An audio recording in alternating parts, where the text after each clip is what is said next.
பரணி தீபமாய் தரணியில் ஒளிரும் பரமேஸ்வரனே போற்றி. சிவவும் நம சிவாய. ஹரஹர என்றால் வரமழை பொழியும் ஆதிலிங்கனே போற்றி. ஹரவும் நம சிவாய.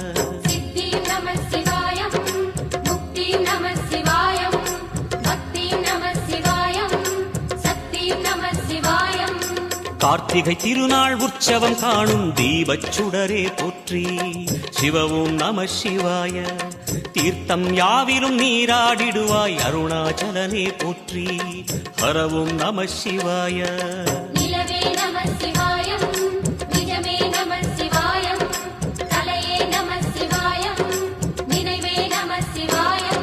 நம சிவாய நம சிவாய ஓம் நம சிவாய. நம சிவாய நம சிவாய ஓம் நம சிவாய.